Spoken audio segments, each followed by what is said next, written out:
zangu, sherehe ya leo ni sherehe ya mtoto wa Afrika. Sherehe inawagusa sana watoto. Watoto mpo? Watoto mpo? Kwa majina naitwa Machango Jonathan, ni afisa tarafa ya Inchage, lakini kwa leo nimemwakilisha Mheshimiwa DC. Alikuwa anapenda sana na alikuwa amefurahi sana kupata mwaliko huu ili aje kushiriki nanyi kwenye shughuli ya leo ambayo ni muhimu sana. Lakini bahati mbaya akapata kazi ya dharura nje ya wilaya. Akaniomba nimwakilishe kwamba mtoto ni taifa la kesho. Na kama ni taifa la kesho ni nyie, sio sisi sasa. Kwenye kwaya walitupa ujumbe. Wakasema tujitahidi kusoma, tupige vita na kufuta kabisa saini ya dole. Kumbe tulikuwa pamoja. Ndugu zangu, kwenye risala kuna vitu nimejifunza na hivi lazima vifanywe kazi. Mfano, kwenye changamoto mlisema kuna kutelekezwa watoto. Mimi nilidhani niwaombe wazazi wenzangu, kama umetamani kupata mchumba na ukaoa, ukafanikiwa kupata mtoto, tunashauri mtoto atunzwe. Kama unajua hujawa tayari, achana na hiyo biashara. Tusiongeze idadi ya watoto wa mitaani bila sababu za msingi. Watoto tunaoona hapa wanahitaji wapate elimu. Na ili mpate elimu lazima tujenge mashule mazuri. Ndugu zangu, siasa iliisha. Kwa wale watu wazima mnaonisikia, sasa ni kupiga kazi siasa mpaka mwaka 2020. Sio sasa. Waligusia kuozwa na wazazi na walezi katika umri mdogo. Mazingira sasa yamebadilika. Mimi nilidhani tuache watoto wasome. Mtoto akimaliza la 7 akaingia kidato cha kwanza, akamaliza kidato cha 4, walau ana umri unaotosha kwenda hata chuo.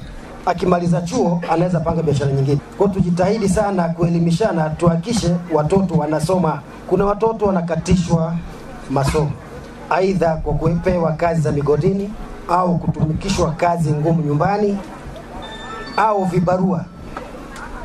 Hili lazima tulipige vita kwa kila namna. Hatuna namna ya kupuuzia, lazima tulipige vita.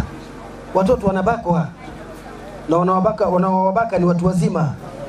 Na ndio maana tulifurahia sana kuona OCD yuko hapa, ili likitokea tukio hatua za kisheria zichukuliwe mara moja kwa hao wanaobaka watoto na kuwasababishia ujauzito katika umri mdogo.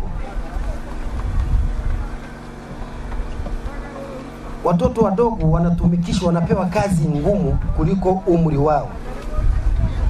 Nilidhani kila mzazi kwa wakati wake ni vema akamlinda mtoto wake, ili kama ni kazi, kuna kazi zinazohusu watoto, kuna kazi ambazo haziwahusu watoto. Na bahati nzuri hawa ndugu zangu wa CDF na Plan International wamekuja Nyarukoba ili watusaidie, na hiyo elimu wameitoa. Ndugu zangu, hatua za kisheria lazima zitachukuliwa kwa yule ambaye ataendana na kinyume na maelekezo ya serikali. Hatutamvumilia. Kama mtu tunasema watoto wamalize darasa la 7, aingie kidato cha kwanza mpaka cha 4 akakatizwa, mzazi akipatikana lazima achukuliwe hatua. Hatuna namna, ni msisitizo. Na kwa kweli mzazi akibainika, tusije tukalaumiana. Kuna vitu vya msingi hapa: ndoa za utotoni, ukeketaji, ubakaji, kumtumikisha mtoto, kumkosesha elimu. Mtoto anaumwa, huwezi kumpeleka hospitali ili apate matibabu. Mtoto chakula hapati kama inavyotakiwa na uwezo nao. Kauli mbiu ya siku ya mtoto wa Afrika ni maendeleo endelevu mwaka 2030. Imarisha ulinzi na fursa sawa wa watoto. Watoto mnanielewa? Ndio. Tuko pamoja? Ndio. Mko tayari kusoma? Ndio. Mtoto wa Afrika oye! Mtoto wa Afrika oye! Na washukuruni sana. Awali ya yote tunapenda kutumia fursa hii kutoa shukrani za dhati kwa waliofanikisha maandalizi ya siku ya mtoto wa Afrika 2017. Katika siku hii maalum ya mtoto wa Afrika, ambapo tunapata nafasi ya kuelimisha na kuthamini hali ya ulinzi wa mstari wa mtoto katika jamii zetu. Tunashukuru serikali kwa jitihada za kuhakikisha ulinzi wa ustawi wa mtoto kwa ujumla.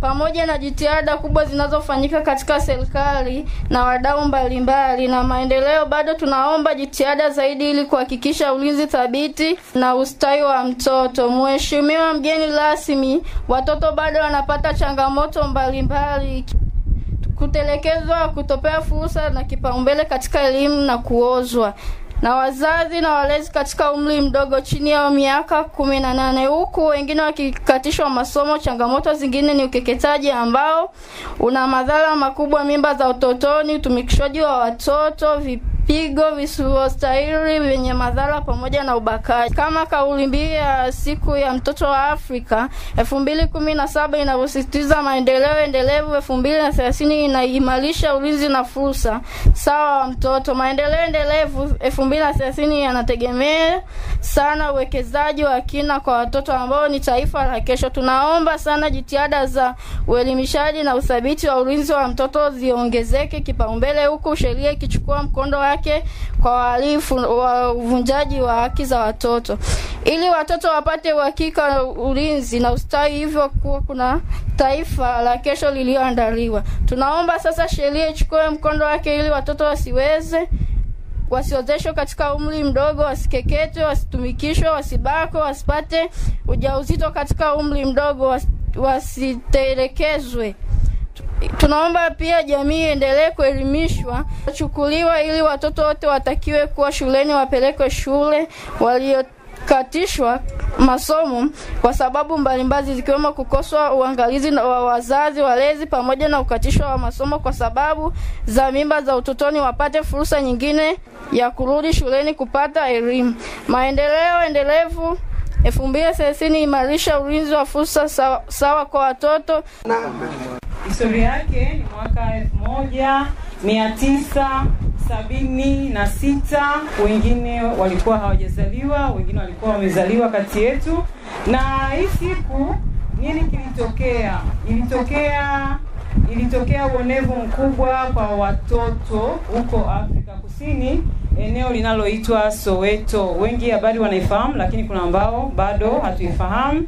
Na watoto walikuwa katika swala zima la kupigania haki ya elimu.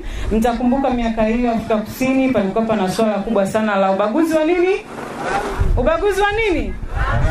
Kwa hiyo pale palikuwa pana mambo mengi. Kuna watu weupe, kuna watu weusi, lakini huduma inayotolewa kwa watoto weusi ilikuwa tofauti na watoto wale weupe ambao ni wazungu. Lakini pia jamii ya Kiafrika ilikuwa ina changamoto zaidi kuliko jamii ambayo ya watu walikuwa sio wa Afrika au sio weusi. Sasa katika siku hiyo watoto wengi waliandamana zaidi ya 10,000, na katika maandamano yale ilikuwa ni kudai haki sawa, fursa sawa katika masuala mazima ya elimu na haki nyinginezo, lakini kubwa ilikuwa elimu.